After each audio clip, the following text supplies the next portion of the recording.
Okay, Commissioner Craig.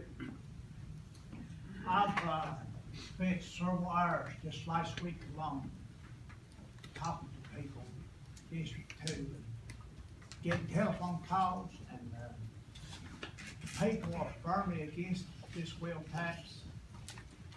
And I know a lot of them are under the poverty level on income. I know Commissioner Castle got some figures on it that he'll probably speak about that. And we have a lot of people that's poor in this county. And this wheel tax will mean a lot to them on month to month by their medicine. And, you know, the poor always went out to me, had a special place in my heart. I mean, I can speak for myself, I don't know about other people, how they feel. And I know that we have a problem financially speaking. And I know that there's one, and you say, well, what are you gonna do about it? Well, I know one thing we can do about it, if it's done. I spoke to a person the other day, and on the insurance alone, in the school district, if Mr. Starnes would go to the insurance that, the other county went to, we say right at $4 million a year, and that's all the problem right there. And he's got the papers, and Mr. Starnes wants to meet with me and any other commissioners and the person about the insurance and show you the facts of it. I'll be more than glad myself to meet with him, and we can solve this problem. We can. And he'll give the people in the school system a cheaper premium on the insurance. It'll save them money also. And I've heard it 2 or 3 times back and forth. It's not true, it's not. Well, I see the figures for myself. And I like, of course, Mr. Starr to have a meeting on that and discuss it and get the facts out and get politics out of it. Let's think about the taxpayers here in Hopkins County, what's going on. And we can solve this problem once and all without any wheel tax or further on down the line, any property tax or anything like that. But we can put a pencil to it and dot the i's and cross the t's and solve this problem we can. We're the ones that has to sit and listen to the people that complain. And I know as an individual when we run, that's one of the things that goes with it, listen to the complaints about it.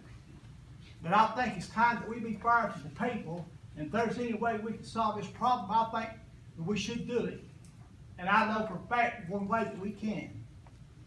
And Mr. Starnes, I like to set up the meeting sometimes, me and you, and with him, and just see who's telling the truth on it and who's not. We've met several times. Well, I Are you want to glad meet to meet myself again? and hear from both sides, if that's all right with you. We're over our And meeting. if the other commissioner wants to meet at the time, they're more welcome to come too, and listen face to face what's going on, and maybe we can solve some problems. Thank you. Commissioner Castle. On this wheel tax, like BD saying, we've got a lot of people in Hopkins County that we have to make a hard choice when it comes down to buy you tags, or buy you medicine, or buy you groceries, or take your kid to the doctor. I looked it up here, and the way I've got it figured out, we've got 56,471 people in Hopkins County. We had 27,641 registered voters. There was 20,694 voted in the 2016 election. In the poverty level now, we got 21.2 or 11.971 below the poverty level. The people is 65 and over, we have 9,317 65 and over. It'd be hard for me to face a man that's 65 and went across seas and fit and everything, had a fight, come back here and somebody make treated right anyway, and me go up and tell him, son, I'm gonna raise your taxes. I know we need money, but how many more we gonna put on poverty if we put this in effect? There's enough there. There's people that's worked all their life and barely hanging on to what they got. There's no way that some people can pay this. How many people's got parents and grandparents that's on disability just barely making it by now? It's just hard to do. I mean, I know we're in a crunch, but we're hurting these elderly people, these handicapped people. No. Thank you, sir. Commissioner Neal. Steve, did you want to respond to, about the insurance? We've met numerous times with Mr. Trout. We had 2 open meetings that were open to anybody who wanted to come.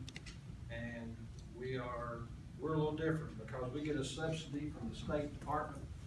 So there's certain conditions that have to be met on the insurance. First of all, before we can ever make a change, 50% plus 1 of our employees have to say, yes, we're gonna make that change. Next. Have they you have to- asked, if you would Let me question? finish, please. Okay.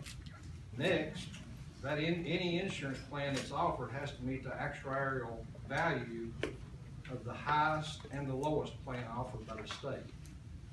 Okay, Mr. Trout's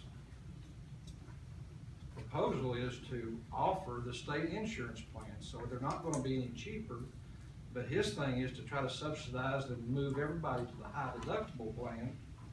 Right now, the county insurance, you pay more toward the employee, for the contribution for your employees than we pay for a comparable plan, a 70-30 plan. You're paying more for the same insurance than we're paying for a 70-30 plan. Now, we have 5 options available to our employees because we are with the state insurance plan. They choose which plan they want to go with. Dating back to 1998 or 99, through negotiations and everything, our employees negotiated 76% of their insurance would be paid by the board. So since 1998, we've paid 76%. I think the county pays 71.15% or something along that line. And that 71.15% is a higher cost than what we're paying on a comparable plan at 70-30. Now, if we steer to his proposal, if we try to steer everybody to the cheapest 70-30 plan, high deductible, our employees could lose potentially $4,000 worth of benefits. Now, you're telling me that we're supposed to try to retain the most qualified individuals in our school system and try to produce results. And all the systems around us, we've seen other systems try this, try self-funded, try other things. Every school system in Northeast Tennessee is on the state health insurance plan for a reason. Okay? I don't think to interrupt, but I'd like to be there with both of you too, because he met with me one day and showed me, and the school employees were actually gaining Right. over a $4,000. Like right now, their maximum out of pocket's like $6,000, and The high deductible health 8,000, I plan- believe, 8 or high 9,000. deductible health plan is a $2,000 deductible on an individual before anything kicks in. Well, I seen his plan, and it was a better plan than what you got now. Well, the That's what I state, said, the I like state to benefits keep- administration is what I'm have telling you, him they will also have to determine if it meets the actuarial value. You don't just go out here and I because used to somebody sell says, insurance, I know how it works, okay? And you're gonna sit there and tell me, I know I'm not licensed, okay? And they bill. I'm just trying to tell you what I'm benefits saying, I'm administration not gonna meet anybody else and him Yeah. with the paperwork, and let's sit down and compare apples to apples, just see who's telling the truth and who's not. will be glad. And I Budget think- I committee, think that insurance adds committee, no more any to that, committee like wants to that's meet with the okay. board, I'm sure that we'll be glad to meet with them. We've had numerous meetings, but we'll have another. I mean, I like the meetings, okay, you, Sure. anybody else come. Commissioner, But I mean, if is that, savings there, I mean, it'd be well deserving the time to be spent if it's there. But are you gonna save $1 and cost the employees the benefits? I don't want to cost the employees no more, but when we meet, then I'll answer that question for you. Okay, Is that fair enough? fair enough.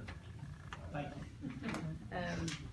The budgeting law changed for this fiscal year 2016-17 that we're in right now.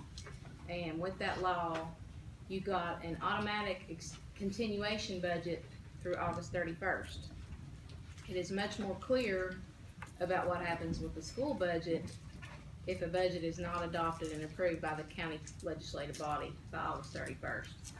For the school, it's clear, they would receive, if this body has not passed the budget by September 1 of 2017, the school system gets the automatic minimum required funding to meet the local maintenance of effort.